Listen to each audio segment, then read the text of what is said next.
guys, it is your girl Brianne Brittani, and I am back with another video. So for today's video, I am coming with a little bit of a different type of vibe. I'm going to be doing, as you could tell from the title, story time and a get ready with me.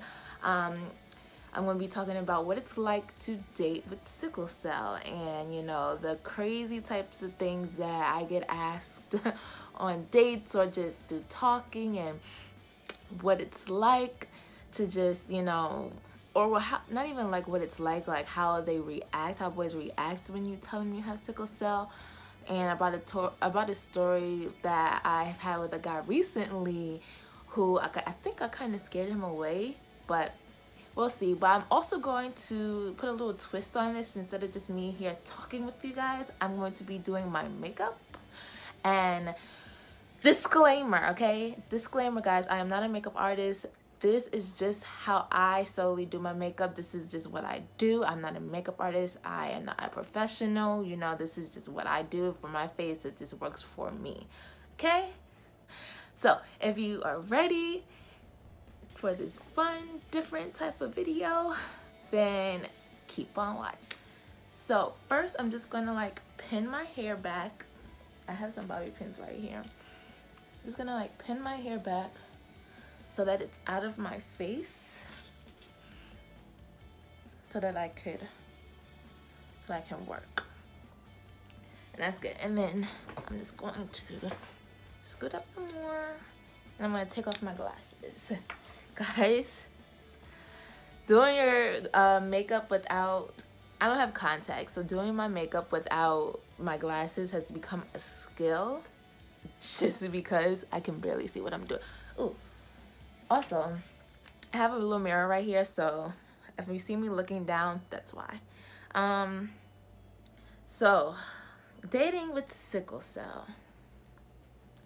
It is interesting because when you tell a guy, oh, hey, you know, I have sickle cell, it's always like, do you know what that is? Do you know what sickle cell is? And I have that disease. They're always like, well, is it contagious? That's always like the first question I get, you know, and I'm like, no. You know, I tell them it's not contagious, and you know, then I give them the little education text, you know, of what it is. Send them, sometimes I even send them like some document, like a Google thing of what it is, just so they know, like, hey, it's not contagious, you'll be fine. Pretty much. And they're like, well, are you okay? Like, what does it consist of? Even though I've given them, you know, a whole article. I've given you guys a whole article that you guys could read on what it's about. You guys are still asking me, well, what does it do? So, you know, I'm like, and I tell them, you know, it consists of pain mainly, and I'm in a hospital a lot, and, you know, just stuff like that. And that gets very frustrating. And, you know, I'm learning patience just because, you know, I could send them a whole paragraph, a whole freaking scholarly article about, you know, what sickle cell is. They won't read it. And they'll still be like, oh, okay. And then, you know, they're always like, well, I've even had one person ask me, you know, can you have kids with it? And I'm like, yes, you can have kids. It doesn't affect that. And they're like, well, will my kids have sickle cell? And I'm like, yeah, if you have the trait, do you know? Like, of course, I'm asking, like, do you know if you have the trait? They don't know if they have the trait. And I'm like, okay, well, if you have the trait, then, yeah, probably it's a 25% chance that, sorry about that, guys. But, I tell them, you know, yeah, it's a 25% chance that, yeah, maybe your kids will have either the disease or the trait. And they're like, well, I don't want my child to have that disease, blah, blah, blah, blah, blah, blah, blah, blah, blah, blah. And I'm like, we barely even know each other. Guys, I'm sorry. I'm not used to doing my makeup with a mirror. But I don't want my child to, you know, have the disease or the trait. And I'm like, well, first of all, can we even get to know each other first before, you know, you start like telling me this? You know, you may actually really like me as a person, and whatever, you know, we'll deal with our children later, you know.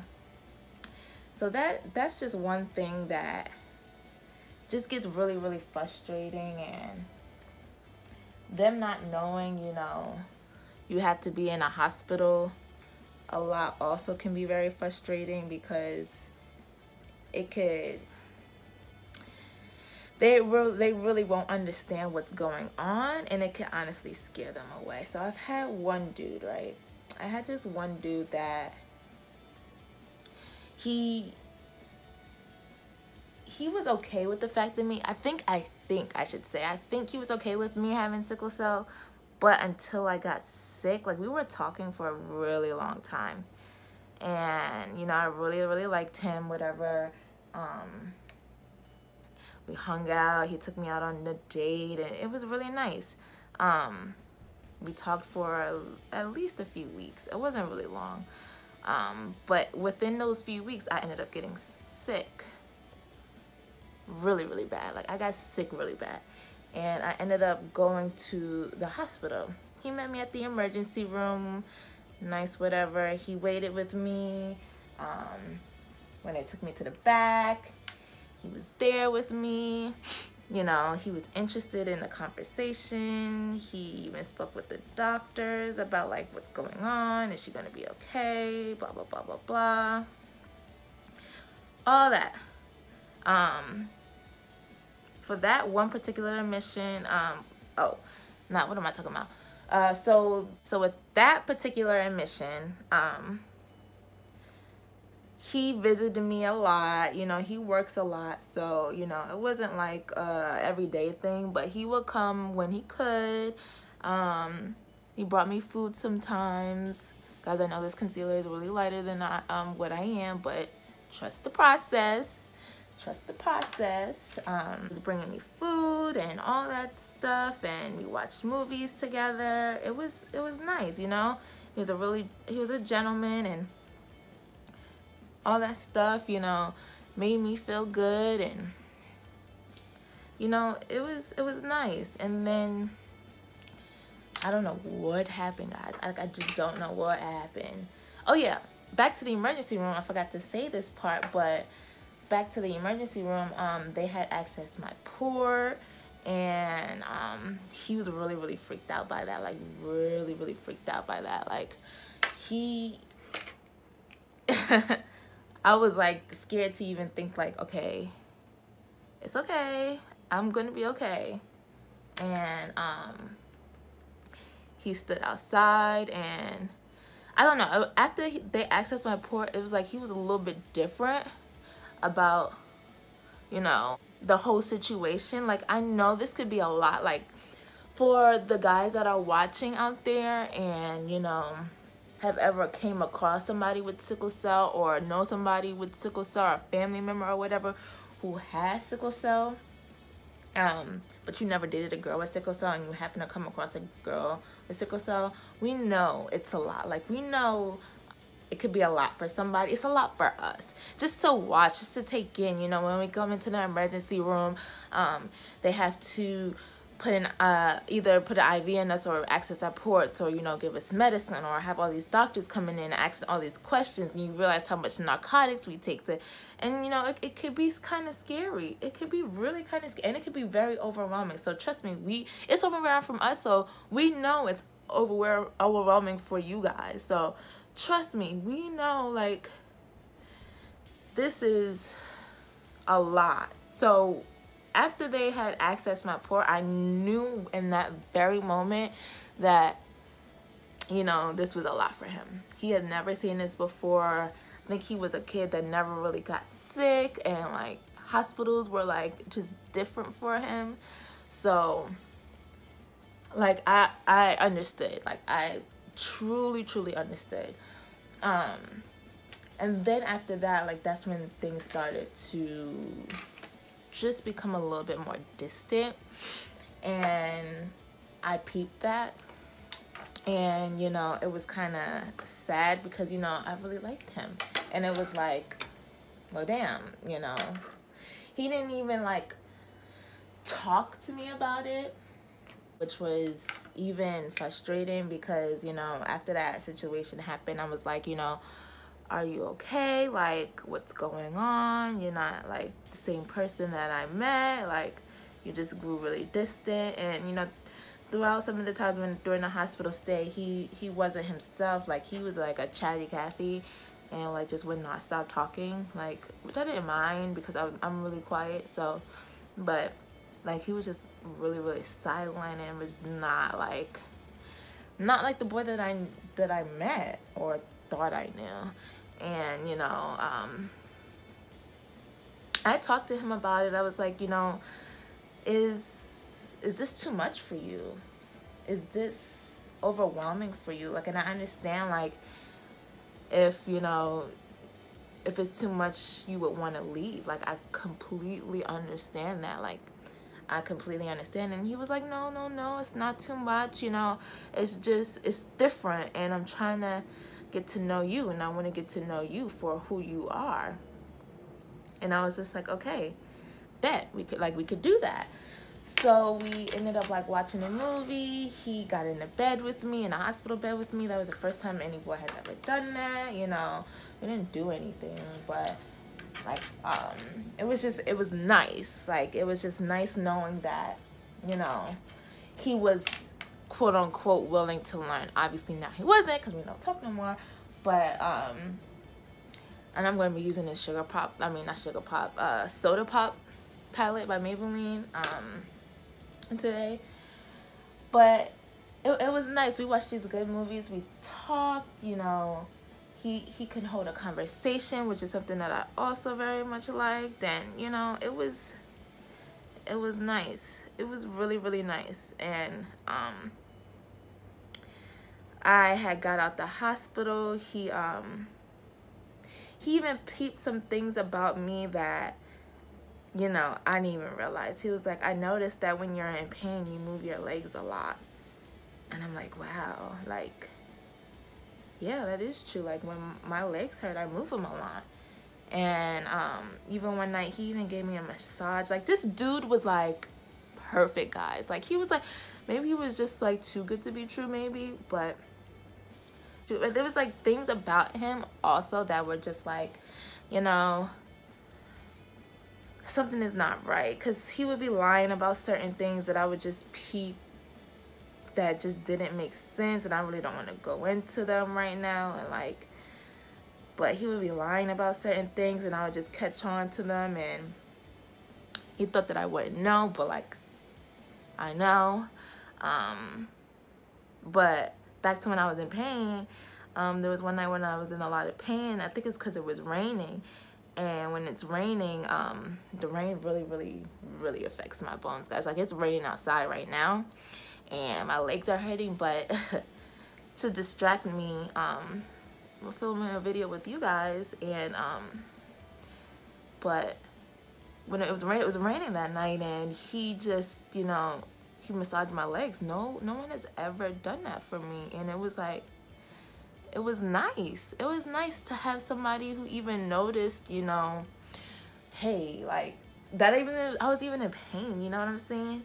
He went up and he made me some tea. He was just perfect. But it was like something, it was always like something in the back of my head that was just like, nah, like, something is not right.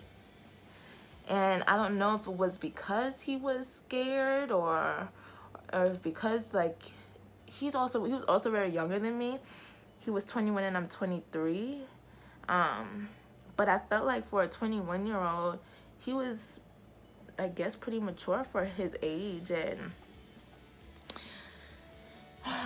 so to continue the story, after I got out the hospital and all that situation, he had spent the night or whatever, he started to go MIA. Like, he started to go MIA, and he just stopped calling, stopped texting. We wouldn't be on FaceTime anymore. He was one of those people, like, when you text him, you would get like an in-depth like conversation, like, what are you doing? Oh, I'm making some cookies and I just finished putting the sugar in this step. Like, he was very, very, like, very, how can I say it, detail oriented. And like, it wasn't just, what are you doing? Oh, watching TV. Like, he could hold a conversation. And that was also one thing that I really, really liked about him. And you can't really find that nowadays. And I was really, really upset when, you know,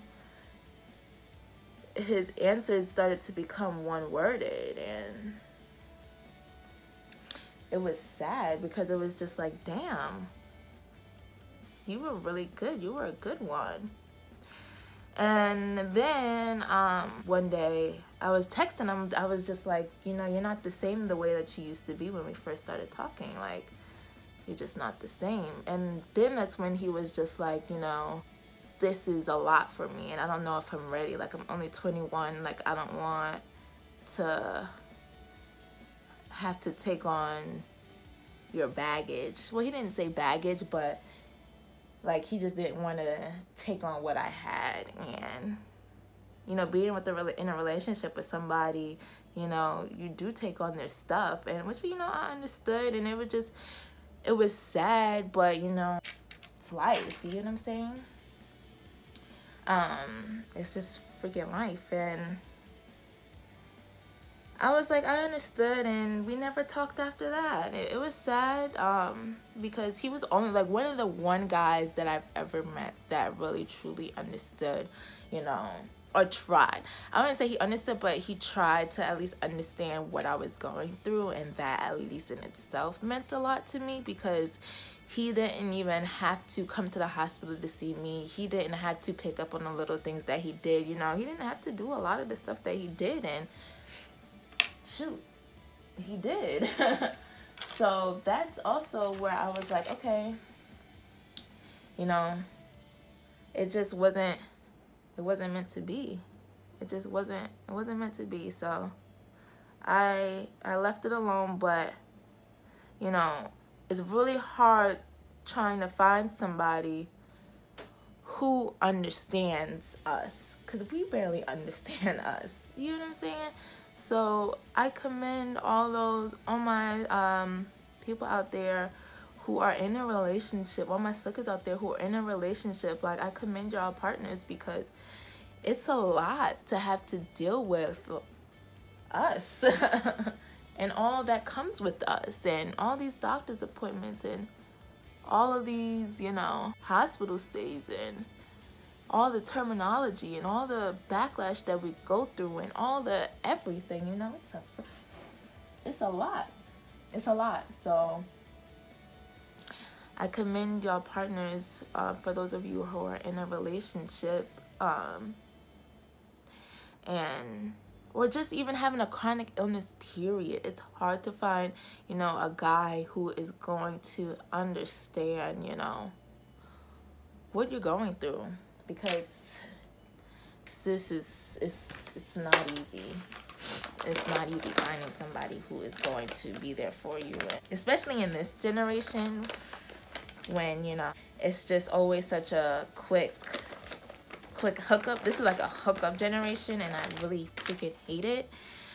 But, you know, I commend those people, you know. And I feel like, you know, sometimes, you know, my mom was like, you know, do you feel like you tell, you know, the boys that you're dating too early that you have sickle cell? And, you know, maybe I do, and maybe I don't. Maybe I don't tell them soon enough, because with him, I told him the first date, when he took me out to a Japanese restaurant.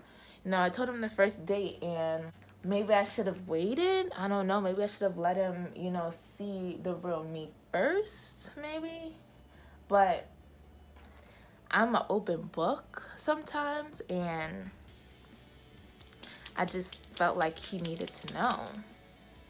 When do you guys, I want you guys to comment, like, when do you guys think that you should tell your partner, or not even your partner, or tell somebody that you have a chronic illness or a sickle cell? Let me know down below. I'm gonna do my eyeliner off camera because I can't talk and do it at the same time, so I'll be right back. All right guys, so I'm done with that. Well, kind of done with the eyes. Still gotta do the smoke out the bottom lash line, but this is what they look like so far.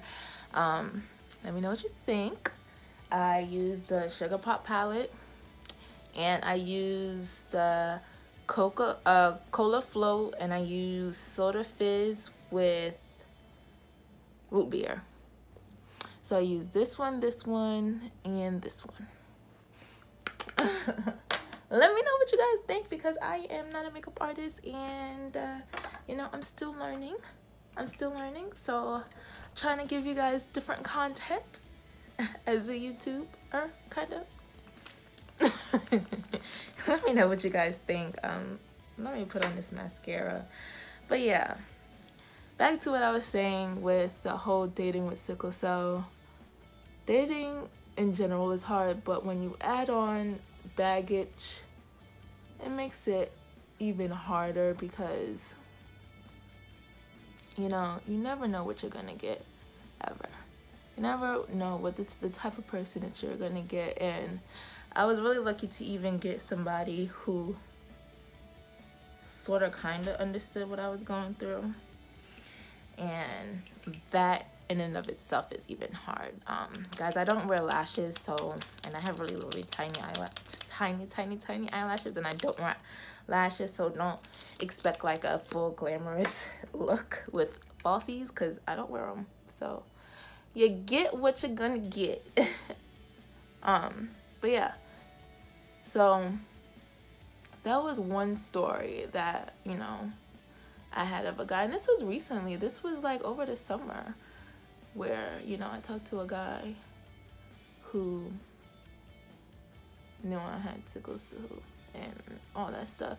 My past exes, my very first boyfriend, he still to this day, I don't even know how he feels about it, but I don't think he very much cared. I mean, he cared to the point where we were together, like, but it didn't scare him away. So I guess you could say, you know, it was kind of different. But with him, when I would go into the hospital, you know, it was, well, this was also a long distance relationship, so he also never really pretty much saw me in the hospital, I should say. He didn't. Did he ever see me in the hospital? I have to think about it. Yes, he did. Guys, I don't wear a lot of foundation either. I don't. I barely wear it. This is wet, by the way. I barely wear it, you know, ever. I'm just wearing it for this video. And when I even film videos with you guys, I'm not wearing foundation. I don't wear foundation. I'm just doing it just because, you know, this is for this video.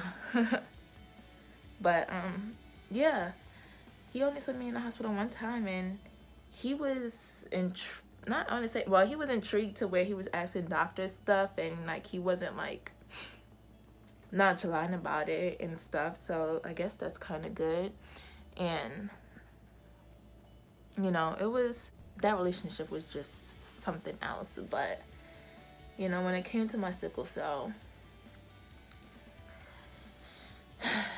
he was just different about it, you know. So I'm gonna set my face with this Maybelline powder thing. But yeah, guys, dating with sickle cell is not easy. Educate yourself. If you are watching this and you don't have sickle cell, educate yourself on what it is, because you're gonna probably run into a female one day who has it, and understand what she's going through. Understand her pain. Understand, you know, that this disease is as hard for her as it is for you. It's harder for her, but we get that it's hard for you. too. So I'm gonna finish my face and then I will be back. I decided that I was gonna put my lipstick on camera with you guys. So I'm gonna be using the Maybelline Super Stay Matte Ink in the color Protector. This is the lipstick that I have been wearing in most of my videos, guys. A lot of you guys have been asking via social media what lipstick I use, and this is it. This has been my holy grail for the fall. So let's put her on.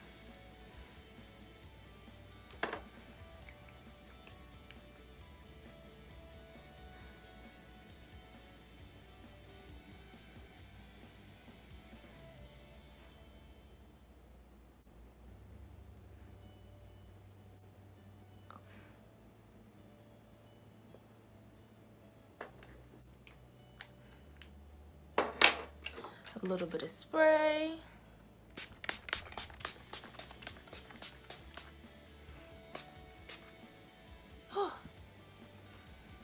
Take off the bobby pins.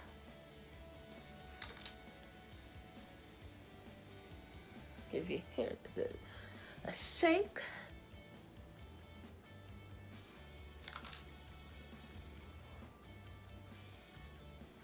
And voila. And that, guys, is the final look.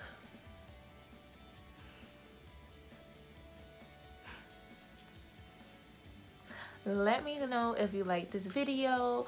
If you do, give it a thumbs up. Subscribe and join the family. Don't forget to hit that bell button so you get notifications when I upload. If you like little get ready with me story time, stuff like that, let me know. With that, I'm going to end this vlog. Thanks for watching, and I'll see you next time. Bye.